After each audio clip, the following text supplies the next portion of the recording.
So, hey guys, welcome back to my channel. Myself Sanjana and this is my YouTube channel Sanju Baba in female version. तो जो आज की story है ना बहुत ज़्यादा इंटरेस्टिंग होने वाली, तो वीडियो को लास्ट तक देखना। और अगर मेरे इस चैनल को अब तक सब्सक्राइब नहीं किया तो क्या कर रहे हो यार, जाके सब्सक्राइब करो। ओके, तो जो आज की स्टोरी है वो मेरी बहुत ही ज़्यादा करीबी दोस्त से बेस्ड है। तो अगर आप स्कूल में पढ़े हैं और आप लड़कियां हैं तो आपने एक चीज़ तो पक्का की होगी, ग्राउंड में एक बड़ा सा ग्रुप बनाना और एक दूसरे की बातें एक दूसरे से शेयर करना, चुगलियाँ करना, बहुत मज़े आते हैं भाई। अगर नहीं किया तो ज़रूर करना। तो हम लोग भी एक दिन ऐसे ही अपना स्कूल ग्राउंड में ऐसे सर्कल बना के लड़कियां बैठी हुई थी और उस दिन हमारा टॉपिक था एक दूसरे की हॉरर एक्सपीरियंस शेयर करना। तो हम एक दूसरे के साथ एक दूसरे की हॉरर एक्सपीरियंस शेयर कर रहे थे कि हम दोनों लोगों की लाइफ में क्या क्या हॉरिफिक हुआ है और क्या क्या नहीं। तो उसमें से ही मेरी एक बहुत ही ज़्यादा अच्छी फ्रेंड है सोनम। तो सोनम ने अपना एक हॉरिफिक एक्सपीरियंस हम लोग के साथ शेयर किया जो बहुत ही ज़्यादा डरावना था। तो सोनम ने बताया कि जो वो पहली बार यहाँ पे आई थी तो उनको एक किराए का बहुत ही अच्छा मकान मिला था यहाँ पे, और वो बहुत ही बड़ा बहुत ही सुंदर सा था। तो बहुत कम रीजनेबल प्राइस में मिला। तो फिर उनके पेरेंट्स ने वो मकान अपने नाम पे मतलब किराए पे रख लिया उसमें। फिर वो लोग वहाँ पे रहने लग गई। तो रहते रहते 2-3 दिन बीत गए, कुछ नहीं हुआ। फिर कुछ दिनों बाद बहुत ही ज़्यादा अजीब चीज़ें होने लग गई।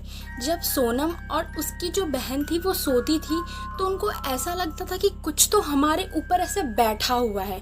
स्पेशली सोनम की दीदी जिन्होंने मुझे इसके बारे में बताया था कि वो एक बार ऐसे लेटी हुई थी और उनको लगा कि उनके चेस्ट पे ऐसे कोई बैठा हुआ है बहुत भारी सा। वो ऐसे सोनम को बुलाने की कोशिश कर रही है, वो हिल ही नहीं पा रही थी, एकदम फ्रीज्ड हो गई थी और वो कुछ समझ नहीं पा रही थी कि मैं क्या करूँ मैं क्या ना करूँ। जैसे ही वो थोड़ा सा हिली और उनको लगा कि हाँ मैं अब फ्रीज से बाहर निकल चुकी हूँ, उन्होंने झट से सोनम को ये बात बताई कि सोनम मेरे साथ ऐसा हुआ है।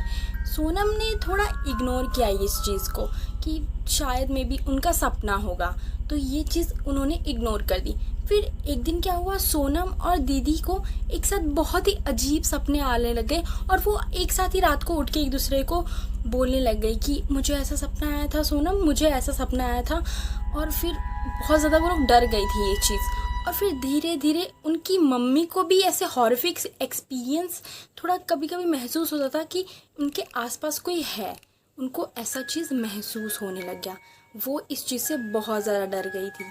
तो फिर उन्होंने थोड़ा सा उस चीज़ को इग्नोर करना स्टार्ट कर दिया। उन्होंने सोचा कि शायद ये हमारा वहम है, हम लोग बहुत ज़्यादा थक जाते हैं, नए शहर में आए तो हम लोग शायद विजुअलाइजेशन कर रहे हैं कि ऐसा कुछ है, पर ऐसा कुछ नहीं है। तो एक दिन क्या हुआ, सोनम अपने छत पे गई, छत पे कपड़े उतारने के लिए। तो अचानक से सोनम को ऐसा लगा कि जैसे ही वो गेट के पास पहुंची छत के, तो किसी ने उसको धक्का दिया ज़ोर से। सोनम को ऐसा लगा। फिर सोनम को लगा नहीं नहीं नहीं नहीं, मैं तब नींद में थी तो मान सकते ऐसा सपना था, ये था, पर ये सपना नहीं था। तो सोनम ने अपने पेरेंट्स को ये बात शेयर की कि बहुत ही ज़्यादा अजीब चीज़ें हो रही है और मुझे बहुत डर लग रहा है। तो सोनम और उसकी फैमिली ने ये डिसाइड किया कि वो अपने मकान मालिक से इस बारे में शेयर करेंगे। तो उन्होंने जाके अपने मकान मालिक को यह बात बताई। तो मकान मालिक ने क्या बोला कि शायद ऐसा आपको लग रहा होगा, फिर भी हम थोड़ी पूजा पाठ करवा देते। तो मकान मालिक ने थोड़ी बहुत पूजा पाठ करवाई। उसके बाद उनको लगा कि शायद अब थोड़ा कुछ सब कुछ ठीक हो जाएगा। पर फिर भी सोनम को अजीब अजीब सपने आते थे। सोनम को ऐसा लगता था कि कान के आस पास में कोई ऐसे फुसफुसा रहा है। सोनम इस बात से बहुत ज़्यादा डरने लग गई थी और उसने अपने पेरेंट्स को जाके बोला कि मुझे अब यहाँ पे नहीं रहना। तो फिर उनके पेरेंट्स ने डिसाइड किया कि बच्चे बहुत डर रहे हैं और हमने भी बहुत सारी अजीब अजीब एक्सपीरियंस यहाँ पे फील की है, तो शायद यहाँ पे रहना ज़्यादा दिन सही नहीं होगा।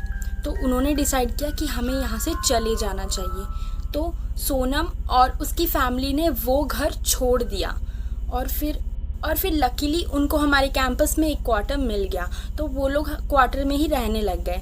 तो फिर हम लोग ये बात सोनम की सब ग्रुप में लड़कियां सुन ही रही थी कि अच्छा ऐसा हुआ ऐसा हुआ।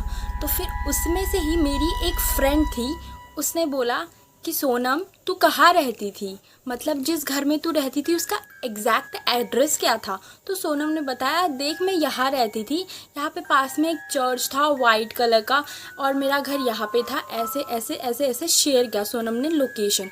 तो फिर मेरी जो फ्रेंड थी her name is Shalini and she was said कि सोनम वो हमारा घर है, मतलब कि जो वो घर था वो था शालिनी, उनका शालिनी के दादाजी का घर था वो। और शालिनी ने बोला कि वो घर सच में हॉरिफिक है, तेरे आने से पहले जिस ईयर में तू आई थी वहाँ पे बहुत मकान जो किराएदार है वहाँ पे रह चुके हैं और उन्होंने ये सब बोला है, बहुत सारी हॉरिफिक चीज़ें हुई है और इस घर में हमने बहुत पूजा पाठ कराई है, बहुत कुछ हुआ है इस घर में। पर सब उसके बाद भी ये सब चीज़ें और बढ़ती जा रही थी, जो भी आता था थोड़े दिन रहता था और उनके साथ ऐसा हॉरिफिक एक्सपीरियंस होता था तो वो लोग मकान को छोड़ के चले जाते थे और फिर डर के मारे कोई आता नहीं था। सोनम वगैरह वहाँ पे नए आए थे तो उनके दादाजी ने सोचा कि शायद अब सब कुछ ठीक हो गया होगा तो उनको मकान दे दिया किराए के लिए। तो उसके बाद वो लोग वहाँ पे रहने लगे, पर सोनम उनको भी ये सब चीज़ एक्सपीरियंस करने को मिली और ये सब सुन के हम इतना शॉक हो गए थे कि वो सच में सोनम जो कह रही थी वो सब ऐसे ही नहीं था, सच में वो मकान एक हॉरिफिक मकान था क्योंकि वो शालिनी के दादाजी का था। और शालिनी ने बताया कि उस घर में बहुत ज़्यादा हॉरिफिक चीज़ें होती थी, हम लोग जब छोटे थे उस घर में जाते थे तो बहुत सारी चीज़ें हमने भी एक्सपीरियंस की थी, बहुत पूजा पाठ बहुत कुछ हुआ, पर उस घर में फिर भी ऐसी चीज़ें बंद होनी नहीं हुई। तो कैसी लगी आपको मेरी स्टोरी प्लीज़ बताइएगा।